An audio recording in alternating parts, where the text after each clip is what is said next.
ಕಾಂಗ್ರೆಸ್ನ ಪ್ರಭಾವಿ ರಾಜಕಾರಣಿ, ಮಾಜಿ ಸಚಿವ ಹಾಗೂ ಗ್ಯಾರಂಟಿ ಯೋಜನೆಗಳ ಅನುಷ್ಠಾನ ಪ್ರಾಧಿಕಾರದ ಅಧ್ಯಕ್ಷ ಎಚ್.ಎಂ. ರೇವಣ್ಣ ಪುತ್ರನ ವಿರುದ್ಧ ಒಂದು ಗಂಭೀರ ಆರೋಪ ಕೇಳಿಬಂದಿದೆ. 23 ವರ್ಷದ ಯುವಕನೊಬ್ಬ ರಸ್ತೆ ಅಪಘಾತದಲ್ಲಿ ಸಾವನ್ನಪ್ಪಿದ್ದು, ಆ ಫಾರ್ಚುನರ್ ಕಾರು ರೇವಣ್ಣ ಅವರ ಪುತ್ರ ಶಶಾಂಕ್ ಅವರಿಗೆ ಸೇರಿದ್ದು ಅಂತ ಹೇಳಲಾಗ್ತಾ ಇದೆ. ನಿನ್ನೆ ತಡರಾತ್ರಿಯಾಗಿ ಒಂದು ದುರ್ಘಟನೆ ನಡೆದಿದ್ದು, ಮೃತ ಯುವಕನನ್ನ ರಾಜೇಶ್ ಅಂತ ಗುರುತಿಸಲಾಗಿದೆ. ನಿನ್ನೆ ರಾತ್ರಿ ಸುಮಾರು 10:30ರ ವೇಳೆಗೆ ಗುಡೇಮಾರೇನಹಳ್ಳಿಯ ಟೋಲ್ ಬಳಿ ಈ ಭೀಕರ ಅಪಘಾತ ಸಂಭವಿಸಿದೆ. ದಾಬಸ್ಪೇಟೆಯ ಕಡೆಯಿಂದ ಬರ್ತಾ ಇದ್ದಂಥ ರಾಜೇಶ್ಗೆ ರೇವಣ್ಣ ಪುತ್ರ ಶಶಾಂಕ್ ಅವರ ಕಾರು ಡಿಕ್ಕಿ ಹೊಡೆದಿದೆ ಎನ್ನಲಾಗ್ತಾ ಇದೆ. ಬಳಿಕ ಕಾರು ನಿಲ್ಲಿಸದೆ ಅಲ್ಲಿಂದ ಎಸ್ಕೇಪ್ ಆಗಿದ್ದಾರೆ ಅಂತ ಪ್ರತ್ಯಕ್ಷದರ್ಶಿಗಳು ಹೇಳಿದ್ದಾರೆ. ಸ್ಥಳೀಯರು ಆ ಕಾರನ್ನ ಹಿಂಬಾಲಿಸಿ ತಡೆದಾಗ ನಾನು ರೇವಣ್ಣ ಅವರ ಪುತ್ರ ಅಂತ ಹೇಳಿದ್ದಾರೆ. ಅಪಘಾತ ನಡೆದಂಥ ಘಟನಾ ಸ್ಥಳದಿಂದ ಸುಮಾರು 5 ಕಿಲೋಮೀಟರ್ವರೆಗೆ ಹಿಂಬಾಲಿಸಿ ಕಾರು ತಡೆದಿದ್ದಾರೆ. ಅದಲ್ಲದೆ ಶಶಾಂಕ್ ಹಾಗೂ ತನ್ನ ಕುಟುಂಬ ಕಾರಿನಲ್ಲಿದ್ದು, ಅಪಘಾತ ಬಗ್ಗೆ ಪ್ರಶ್ನೆ ಮಾಡಿದಾಗ ಶಶಾಂಕ್ ದೌಲತ್ತಿನಿಂದ ಮಾತನಾಡಿ ಎಲ್ಲಿಂದ ತಿಳಿದ್ದಾರೆ ಅಂತ ಪ್ರತ್ಯಕ್ಷದರ್ಶಿಗಳು ಹೇಳ್ತಾ ಇದ್ದಾರೆ. ಇನ್ನು ಮೃತ ಯುವಕ ರಾಜೇಶ್ ಮಾಗಡಿ ತಾಲೂಕಿನ ಬೆಳಗುಂಬ ಗ್ರಾಮದ ನಿವಾಸಿಯಾಗಿದ್ದು, ದಾಬಸ್ಪೇಟೆಯ ಫ್ಯಾಕ್ಟರಿಯಲ್ಲಿ ಕೆಲಸ ಮಾಡ್ತಾ ಇದ್ದನು. ರಾತ್ರಿ ಕೆಲಸ ಮುಗಿಸಿ ವಾಪಸ್ ಬರುವಾಗ ಈ ಅಪಘಾತ ನಡೆದಿದೆ. ಕುಟುಂಬಕ್ಕೆ ಆಧಾರವಾಗಿದ್ದಂಥ ರಾಜೇಶ್ ಸಾವಿನಿಂದ ಕುಟುಂಬಸ್ಥರ ಆಕ್ರಂದನ ಮುಗಿಲು ಮುಟ್ಟಿದೆ.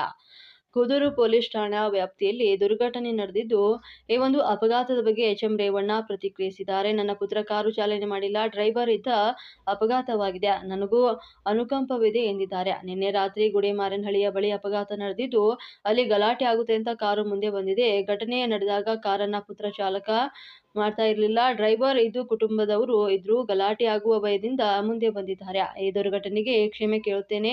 ಮೃತನ ಕುಟುಂಬಸ್ಥರನ್ನ ಭೇಟಿಯಾಗುತ್ತೇನೆ. ಸಂತ್ರಸ್ತ ಕುಟುಂಬದವರಿಗೆ ಸಹಾಯ ಮಾಡುತ್ತೇನೆ ಅಂತ ಭರವಸೆಯನ್ನ ನೀಡಿದ್ದಾರೆ.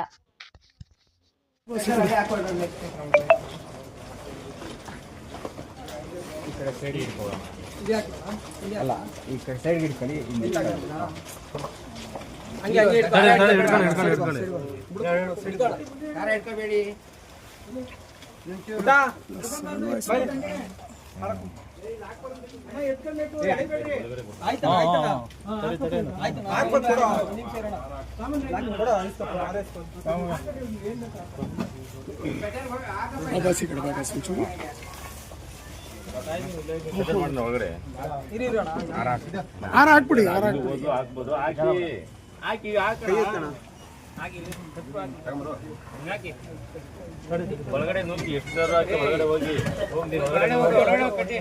ಹಾಕಿ